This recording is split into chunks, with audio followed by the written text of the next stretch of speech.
The phone call came at 12:47 p.m., right in the middle of my quarterly presentation.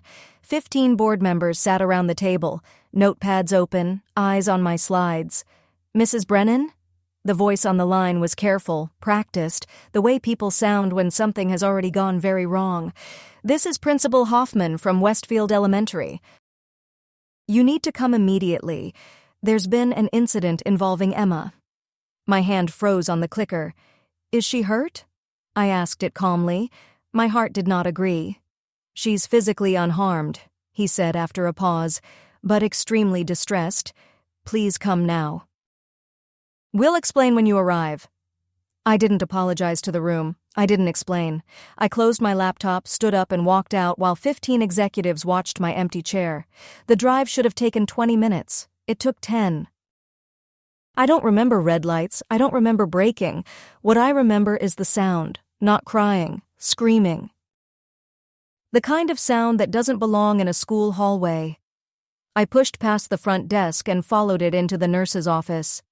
Emma was curled into herself on the exam table, a towel wrapped around her head, her shoulders shaking. When she saw me, she launched forward and clung to my jacket. "Mommy," she sobbed, "she cut it all off. She cut all my hair."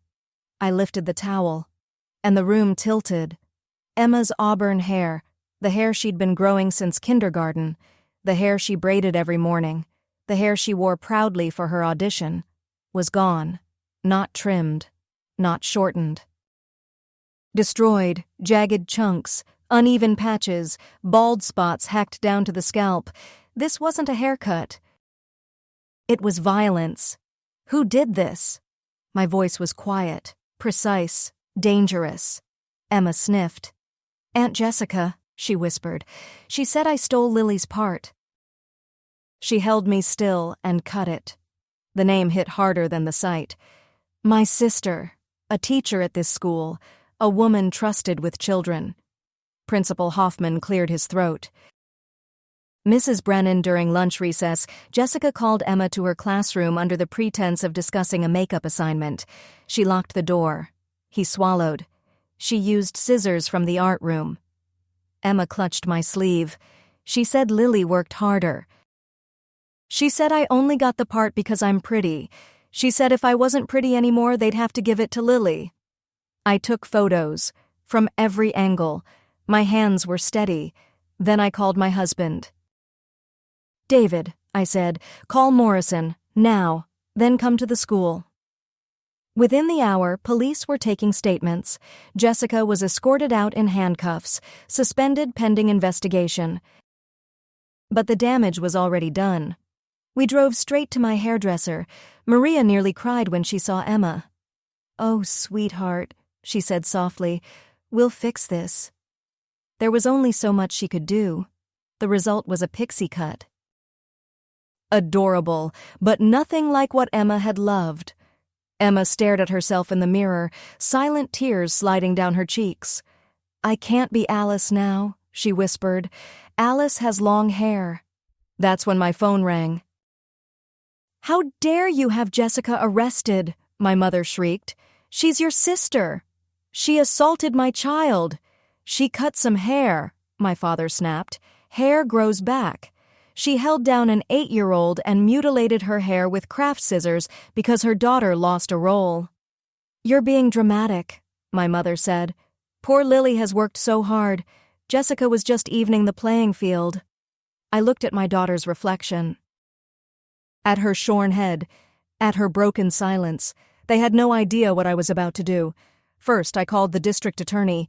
Assault on a minor. False imprisonment, child endangerment. Then I did something else. I started paying attention.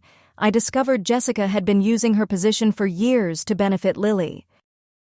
Extra access to teachers, advanced knowledge of auditions, private rehearsals framed as tutoring. I compiled everything. Emails. Security footage, statements from parents who'd noticed patterns but stayed quiet. Then a woman named Carla reached out. 2 years ago, her son beat Lily in a spelling bee. The next day, he broke his wrist on the playground. No witnesses, no camera footage. Another parent told me her daughter's art portfolio vanished after beating Lily in competition. Jessica had keys to the art room. This wasn't jealousy. It was a pattern. The school board meeting was packed. I made sure of it. Parents, media. Teachers who suddenly remembered things they'd ignored. I stood at the podium with Emma beside me, her pixie cut stark under the lights. My sister weaponized her authority to harm children who outperformed her daughter, I said evenly. My child is simply the latest victim. Gasps rippled through the room. My parents stood to defend her. This is a family matter, my mother insisted. Hair gets cut all the time. By stylists, someone shouted, not teachers. The vote was unanimous. Jessica was terminated, banned from school property. Reported for criminal prosecution, her teaching license suspended. That night, my parents showed up at my house with Jessica. She's lost everything, my mother said bitterly. Good, I replied. Lily stood quietly behind them. I didn't want it like that, she said suddenly. I wanted to earn it. Silence fell. Jessica crumbled. The criminal case moved quickly. Probation, mandatory counseling, permanent loss of credentials, the civil settlement covered therapy, and then some. Opening night came. Emma walked onto that stage with her short hair gleaming under the lights. She was magnificent. Afterward, she squeezed my hand. I'm glad she can't hurt me anymore, she whispered. Neither am I, because protecting your child doesn't make you cruel. It makes you a parent. Family isn't who shares your blood, it's who keeps you safe when it costs them something. And I would do it again, every time.